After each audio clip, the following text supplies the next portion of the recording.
On behalf of the Professional Baseball Strength and Conditioning Coaches Society, I'd like to welcome you to the PBSCCS Podcast. I'm your host, Chris Messina.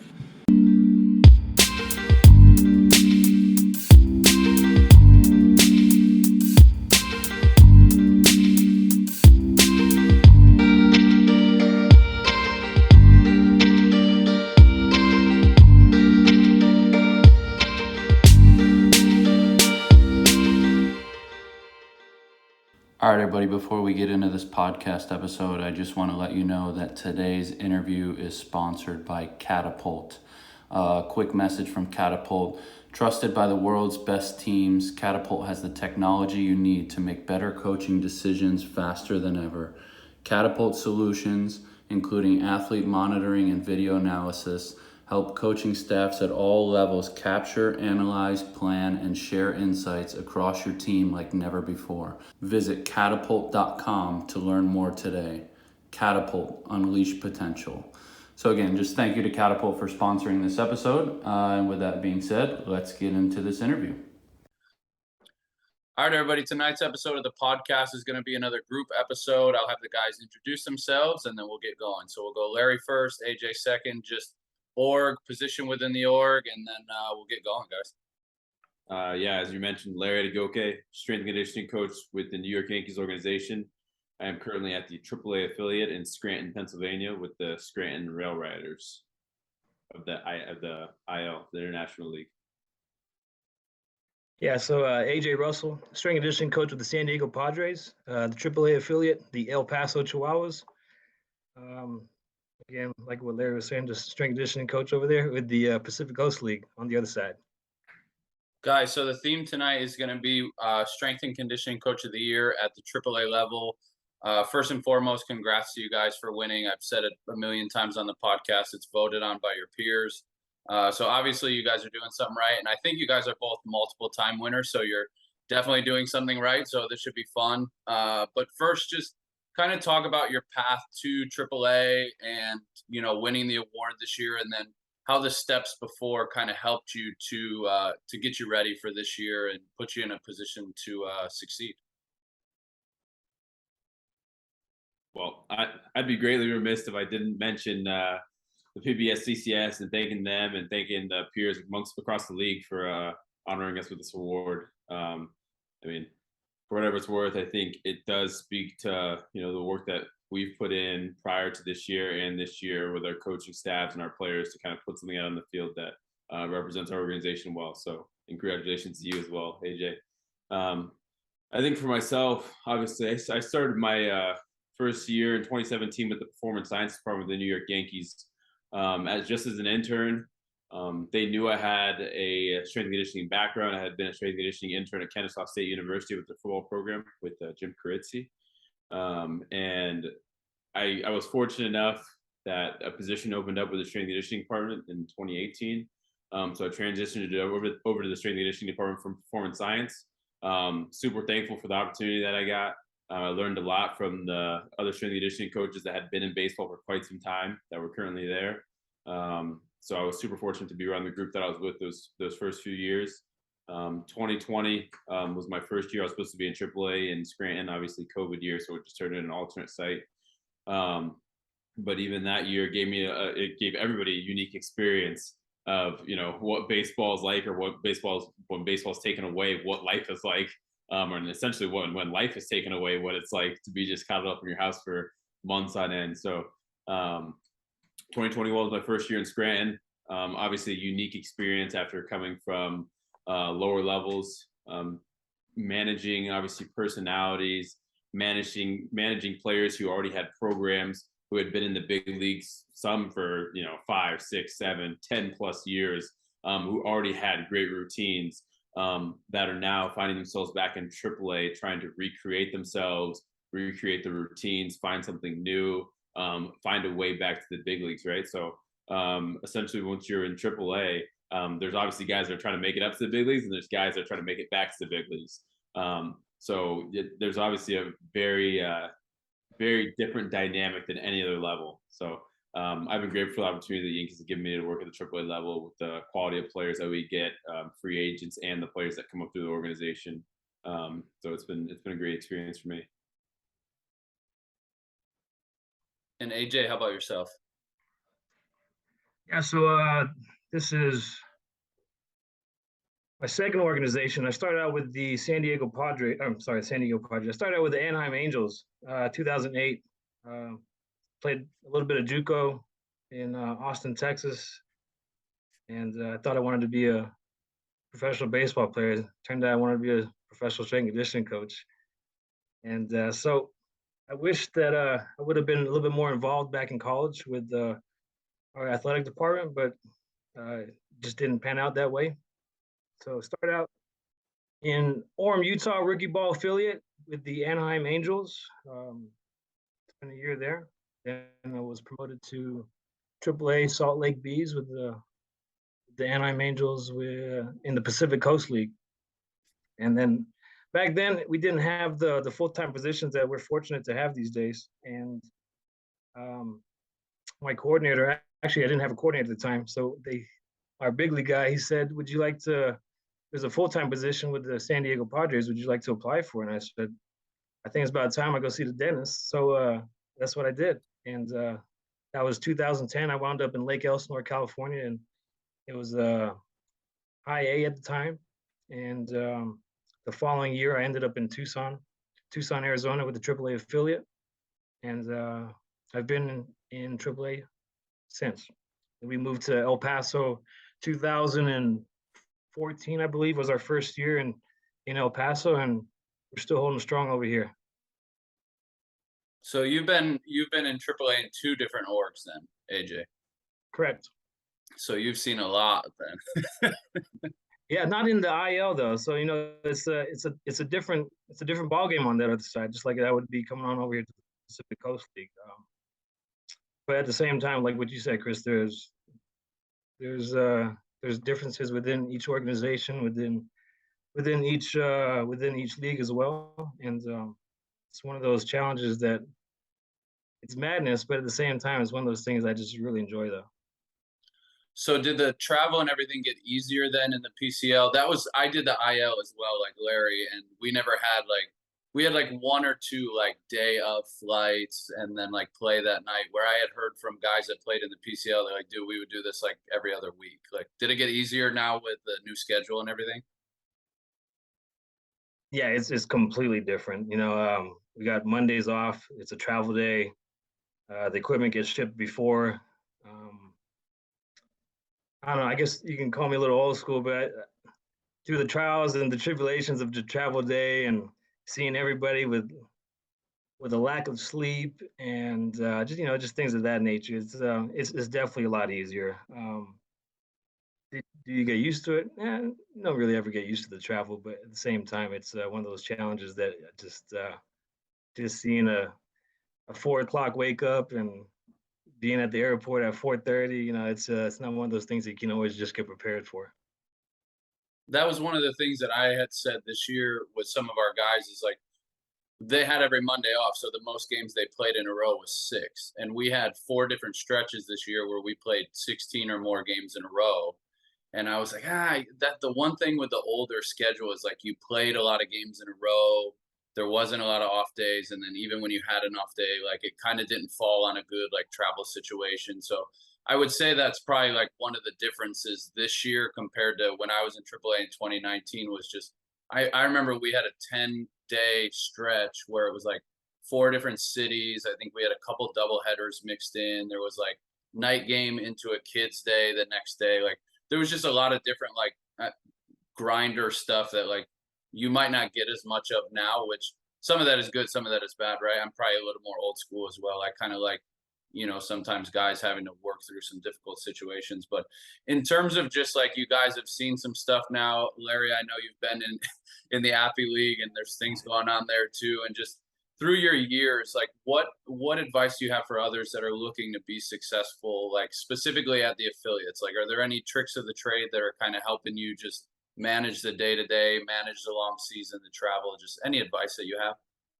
Oh, yeah, I mean, there's probably a lot of advice, but just keeping things simple, I think I would start with create time for yourself.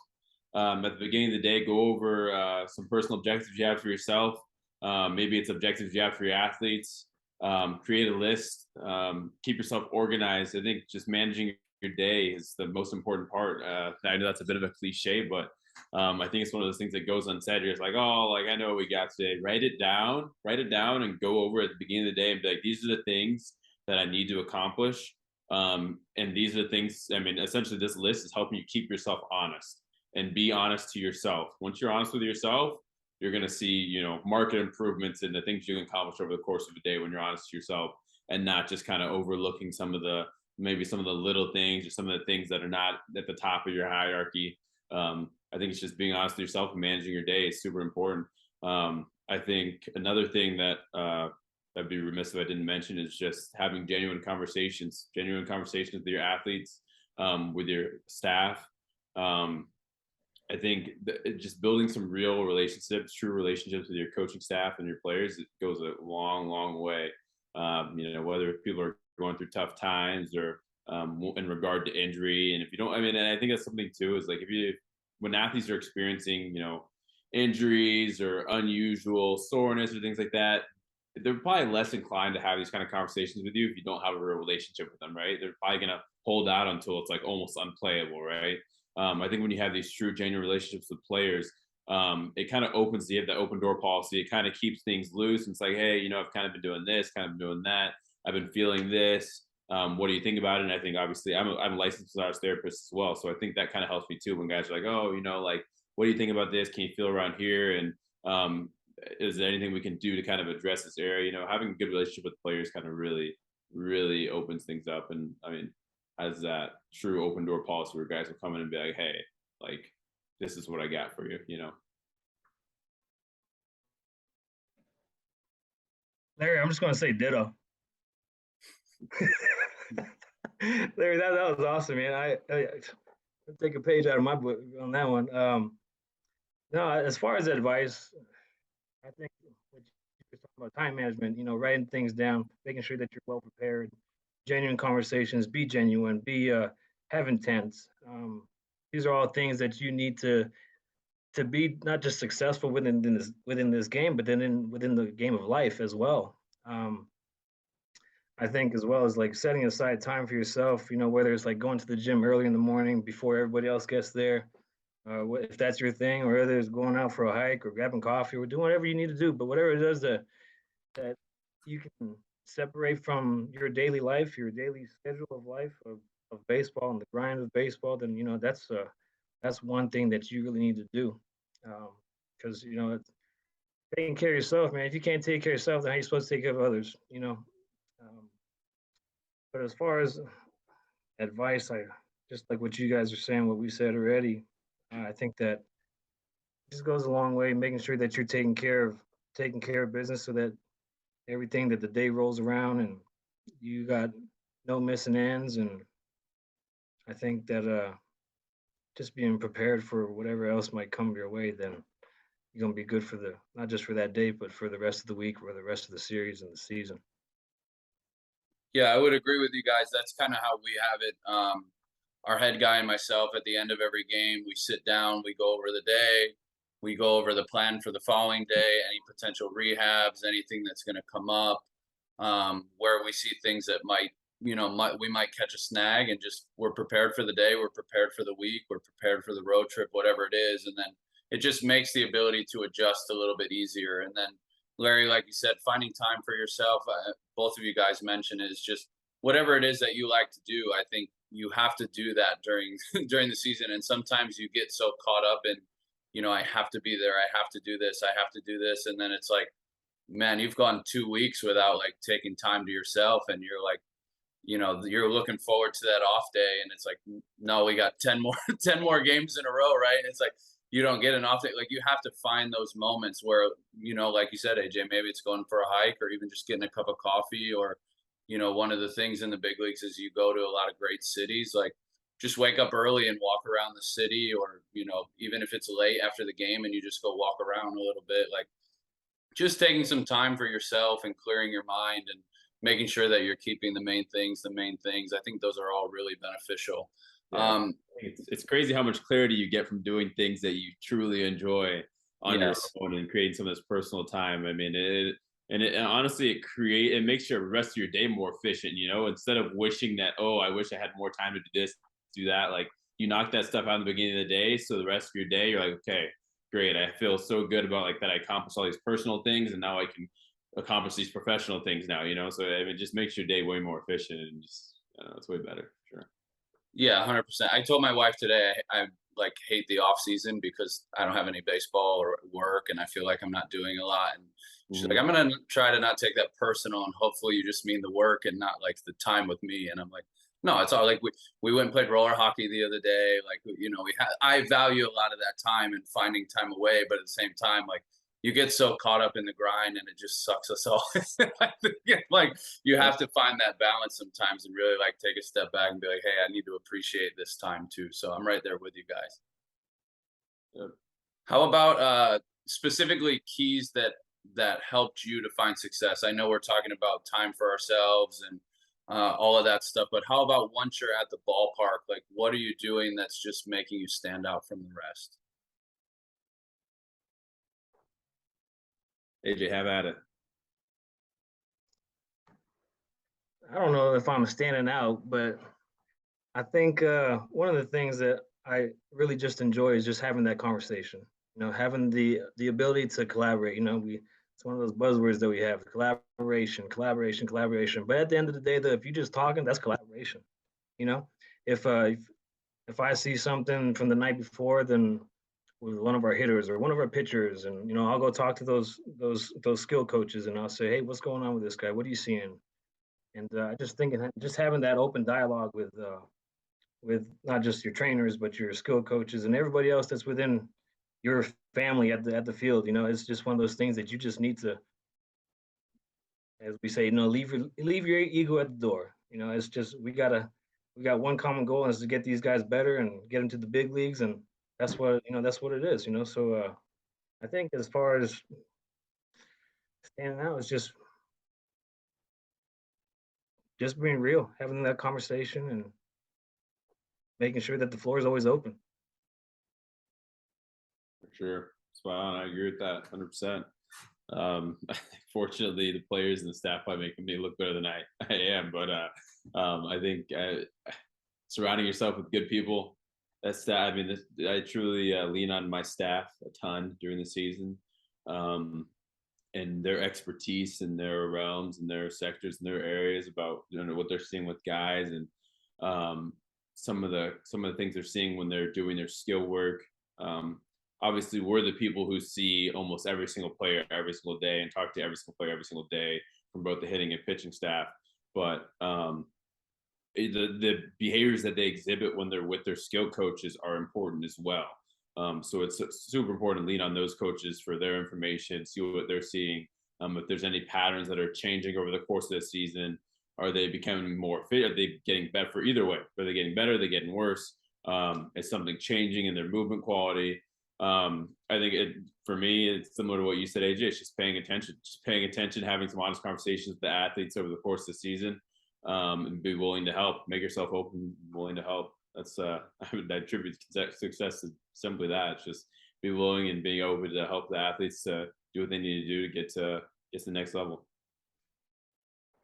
Yeah, having those conversations with the skill coaches is becoming more and more of like a prevalent thing in baseball. And I think having those relationships is really important. And just part of that, you guys both alluded to it, is just being genuine, being real, and just being yourself. And I think for me, the big thing that I always think of is like just being consistent. Like, being consistent with who I am every day allows them to know when they come to me, like, this is who I'm dealing with. Like, if one day I'm all over the place and the next day I'm locked in and the next day I'm angry and the next day I'm happy, like, they're gonna, I don't know if I should go to this guy. But if I'm always consistently the same presence for them, then I think it puts them at ease and they can come to us. And again, not just players, but athletic trainers, the manager, the skill coaches, whoever, front offices in town, like, they know who you are, like, they can have those conversations about players. I think that's the big one for me, is just being consistent, and like you guys said, being real, being genuine helps you have those good conversations with people for sure. 100%. 100%. I think it's also us taking a piece of humble pie and be willing to ask for help. That was something that I'll admit that was hard for me when I first started, was like asking others for help, whether it's other people on the staff, calling our big league guys, or some of the guys down in Tampa or whatever. I don't want to ask anybody for help. I can figure this out. I can solve it myself, right? It's an ego thing. I think we all have struggled with that in the past. Like, I don't want to ask anybody for help. We're supposed to be the big tough guys who can solve everything. I'd say over the last couple of years, that's something that I've certainly shied away from. I mean, I respect people who ask me for help. I respect you a lot more because you were vulnerable enough to say, I don't know the answer to this. Not that I know the answer, but like maybe I can guide you or give you a little hint to kind of point you in the right direction or something like that, you know? So I think it's simply for us to be vulnerable and willing to ask other people for help. And I mean, that's pretty much a major key for me, is just be willing to ask the skill coaches, or, you know, other people in our department for their guidance at times. Yeah, totally agree. So how about on the flip side of that? Is there anything that you guys think you could have done better or different, like looking back on the season now? Mm. I'd probably point out my obvious was having a kid during the season. That's probably bad timing on my part, but you know, that's one of the things that, you know, it's just the joys of life. I think that like what we kind of alluded to earlier about that work-life balance, separating life outside the field and not bringing it with you to the field, or vice versa. And you know, I think that's probably one of the things that didn't necessarily struggle with, but I probably could have did a better job with it. And you know, whether it's those long nights at home with the crying baby, or being on the road and hearing my wife having to tell me, oh, this one didn't sleep, and this one didn't sleep, and this one's acting up. And I said, oh, you know, those are, you know, it's just part of this game, and you know, everybody's going through their own trials and tribulations as well. But I don't know, going back to as far as what could have went better. I mean, we had a pretty good season, and like what Larry was saying, you know, I leaned on a lot of people this year for that help, with whether it was my athletic trainers or some of the skill coaches. But having that vulnerability to ask for help, you know, I got, there's no problem with that, you know. And one of those things was that was a big thing for me this year. Larry? Spot on. Same. I mean, just asking people for help. I mean, I think for myself at the affiliate, it's leading on your athletic trainer and asking them and having good conversations with them throughout the days and seeing how guys are doing. Because I mean, a lot of times you have players, you know, telling you one thing, telling the athletic trainer one thing, and this is across all organizations. This isn't just ours, you know. So it's always kind of just coming together. And it's not necessarily squaring up players. It's just having conversations, kind of put the puzzle pieces together and see what's going on, you know. I think that's something that we could all do better. And then it's on the collaboration side as well. But I think obviously just do a better job of having conversations across departments. And I think a lot of times the answers to the questions that we have are right in front of us, you know. Some of these labyrinths and some of these, you know, mysterious things that are going on. It's like, well, if you ask the right people, I'm sure you could figure out the answers to all these questions. So I think it's just having these conversations across departments, and kind of might resolve some of the issues that any organization might have. You guys have won this award multiple times. Where does this year's fall on the rankings for you guys? Like, I have two of them myself. I think the AAA one was more special to me just because it was my first year there, and like being able to adjust in the AAA clubhouse is something that takes like walking on eggshells sometimes, especially if you've never done it. So like that one is a little more special to me. Like, is this just another like, I won again, or like does this one take the cake on like level of significance or importance, or just you know what I'm trying to say? Yeah, I think for me this one was extra special because I don't know, it's been a long time since I think I'd won this award. I don't even remember the last time I won. I think it was in 16 or 17 or something like that. And you know, it was at that point in time I didn't have a family at the time, and you know, now 3 kids later and a wife, and you know, here I am and had the opportunity to, you know, rub some elbows with some really special people in the PCL this year. And I think it would just being able to have dialogue across the field, and it was I think it was pretty cool this year. Yeah, this year was special for me as well. I don't know if I could compare it against other years. Every year has its unique trials that you cross that you're like, wow. I mean, we really we really made it through that and these things. But I've been just grateful that I've been able to, just like you, rub elbows with some special people and some peers. Whether it was, I mean, I won it in the Appalachian League 2 times, and there was some tremendous strength coaches in that league. Like Chuck Bradway, who's with the Twins, major league guy. There's a guy named Cesar Castillo who's with the Twins, who's in the NFL. He's the Chicago Bears guy. So there's been some tremendous strength coaches and very bright people that have been able to rub elbows with and kind of bounce ideas off of for many years. So I've been super fortunate that, I mean, I've been able to kind of work with these quality people, quality strength coaches, quality minds that, I mean, they're very exceptional at their jobs. And this year was a special year as well. Obviously, this is my second year in Scranton. And I mean, just getting to spend it with a lot of great strength coaches in my league as well, and then international league, it's amazing. I think selfishly, I'm super grateful to have worked with the people that I did in the international league, the strength coaches. So many bright people. They'll tell you if you ask them that I talk to a lot of them about a lot of things very often. I'm always in contact with them. I try to make their transition to Scranton coming over to play us as seamless as possible. If there's anything they need, things like that. I'm just so, I mean, I think as a strength coach on the home side, it's always making yourself willing to help other people. Is always really important. Make their job as easy as possible. I mean, every year is special. I don't think I can compare this year to other years, but I mean, this one was great winning in AAA. To be, recognized by your peers for an award like this is, I mean, it never really truly settles in, and you just enjoy it. And you just hope to keep doing a job to the best of your abilities. Don't take any of it for granted. Enjoy every moment of it.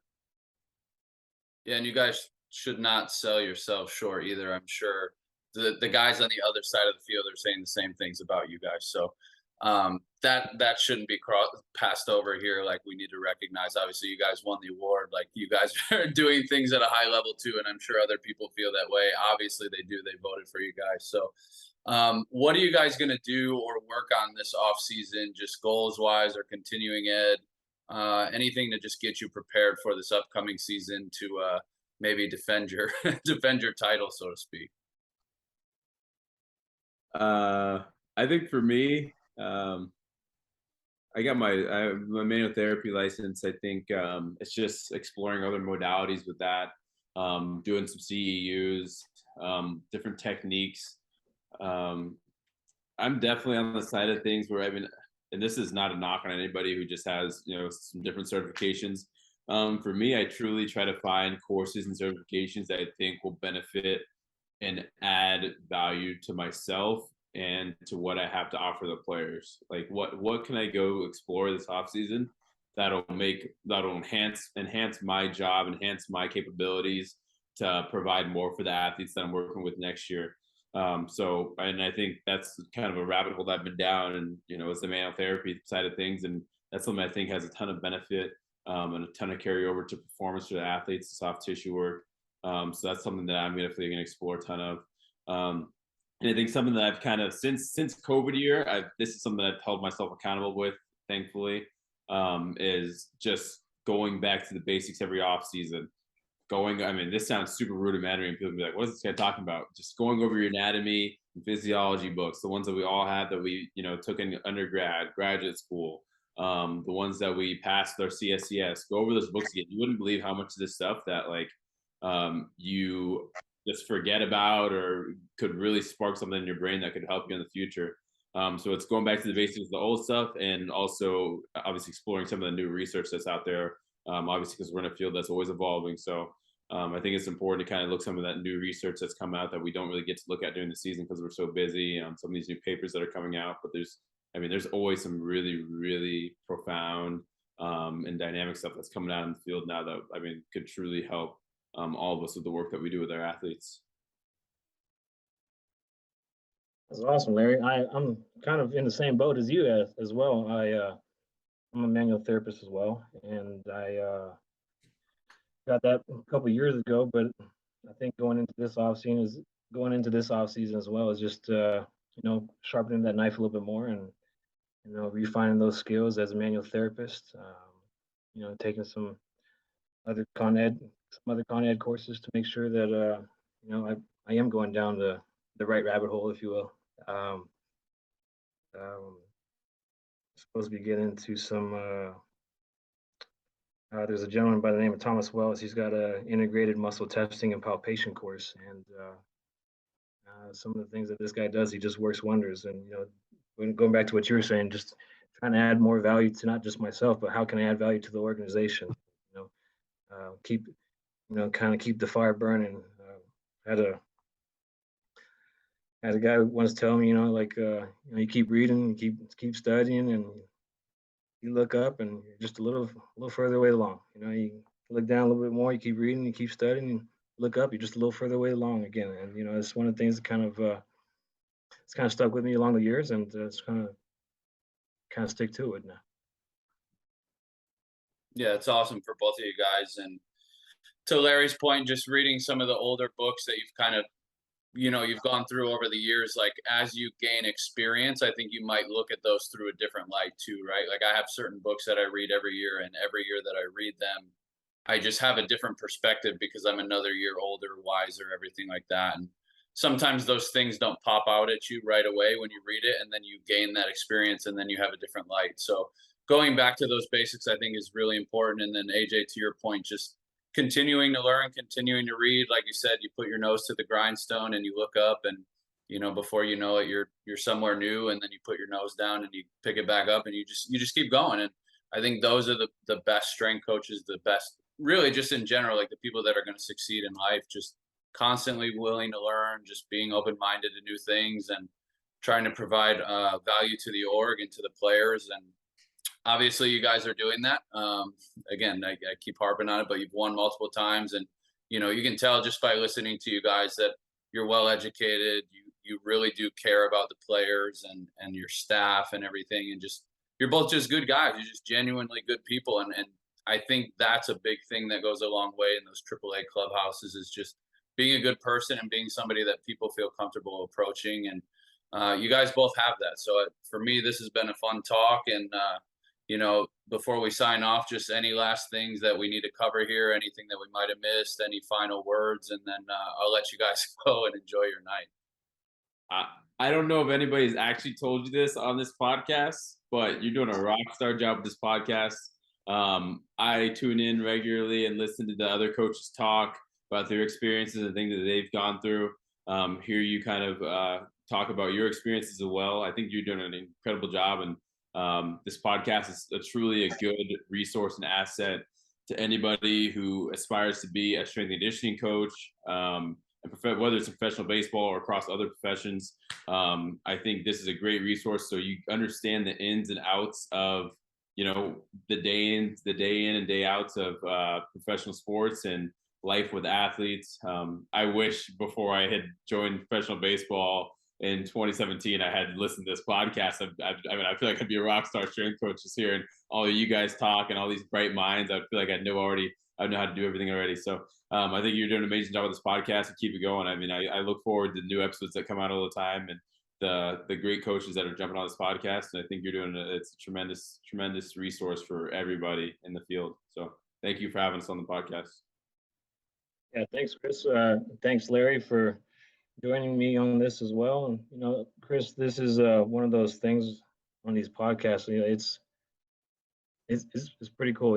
Especially for our society, for strength and conditioning coaches, not just in, like what Larry was saying, not just in baseball, but just professionals as well.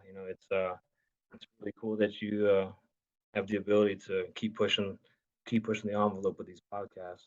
And I just wanted to say again, thanks for the PBSCCS, and congratulations to Larry and Chris. Thanks for having me on as well.